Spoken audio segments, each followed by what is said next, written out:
Hello everyone, welcome to agri concept. तो आज की इस वीडियो में अपन बात करने वाले हैं आईबीपीएस एएफओ के जो मेंस के लिए। आपको पता है कि नेक्स्ट वीक में आपका एग्ज़ाम है और आपके पास लगभग 4 से 5 दिन ही बच रहे हैं आपके एग्ज़ाम के लिए। तो आपकी क्या स्ट्रेटजी होनी चाहिए, किस तरह आप इसको एग्ज़ाम को क्रैक कर पाएंगे। तो जैसा कि आप सभी को पता है कि आपके यहाँ पे 60 क्वेश्चंस आने वाले हैं आईबीपीएस एएफओ मेंस में, और वो सारे हैं आपके सब्जेक्ट डोमेन से रहेंगे। और आप सभी को ये भी पता होगा कि एग्रीकल्चर के जो भी अलग अलग एलाइड और आपका जो कोर एग्रीकल्चर है, वहाँ से क्वेश्चंस आने वाले हैं।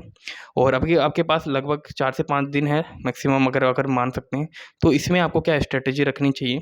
तो आप सभी को पता है कि जितना आप रिवीजन करोगे उतना ही ज़्यादा आप स्कोर कर पाओगे। तो आप लोगों ने जितना अभी तक पढ़ लिया है, आपको उसी को ज़्यादा से ज़्यादा रिवाइज करना है।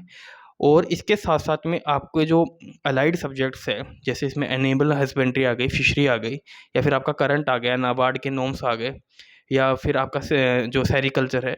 तो यहाँ से भी क्वेश्चन आपके लगभग क्वेश्चन आते हैं। और इन जो क्वेश्चंस को जो स्टूडेंट कर लेता है, वो यहाँ पे लीड कर जाता है। और ये क्वेश्चन आते हैं 5 से 6, यहाँ से क्वेश्चन आपको देखने को मिलते हैं। कभी-कभी 7 से 8 क्वेश्चन भी इन जो अलाइड सब्जेक्ट है, वहाँ से आपको देखने को मिल जाते हैं। और जिन लोगों ने यहाँ से 7 से 8 क्वेश्चंस में जिन्होंने लीड ले ली, उस स्टूडेंट का फाइनल सिलेक्शन होता है। आइदर उसको इंटरव्यू में अगर कम मार्क्स मिलते हैं, तो भी उस स्टूडेंट का वहाँ पे काम चल जाता है, क्योंकि वहाँ पे यहाँ पे उसका मेंस में अच्छा स्कोर हो जाता है।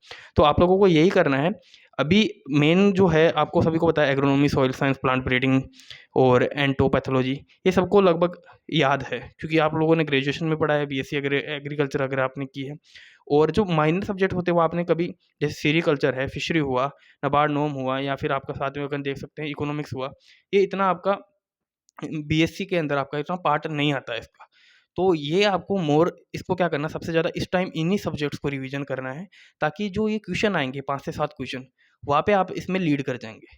तो आपको इन पे ज़्यादा फ़ोकस करना है। साथ में अगर आपके पास टाइम मिलता है, तो आप उन क्वेश्चंस को भी रिवीजन कर सकते हैं, जो कि मैक्सिमम टाइम यहाँ पे एएफओ में पूछे जाते हैं। तो उसका भी आपको प्रीवियस क्वेश्चन पे ध्यान देना है कि किस टाइप के क्वेश्चन पूछे जाते हैं। और क्वेश्चन ज़्यादा देखो, क्वेश्चन इतना डीप में नहीं पूछता है आईबीपीएस एएफओ में, लेकिन वो उसकी जो लैंग्वेज होती है, उसको इस तरह देता है कि वो स्टेटमेंट बेस होता है। वहाँ पे पहले वो एक्सप्लेन करेगा उस चीज़ के बारे में, फिर उसी चीज़ के बारे में आपको कुछ ना कुछ ऐसा पूछ लेगा कि आप इसके बारे में ये बताओ।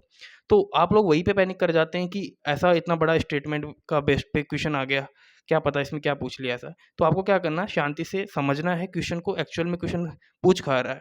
क्योंकि क्वेश्चन बहुत बड़ा होता है, कभी-कभी 3 से 4 लाइन का होता है। तो आप समझते हैं कि ये मेरे को नहीं आएगा, आप लोग उसको स्किप कर जाते हैं। ऐसा नहीं करना, टाइम लिमिटेड होता है, ये भी है, वहाँ पे प्रेशर होता है।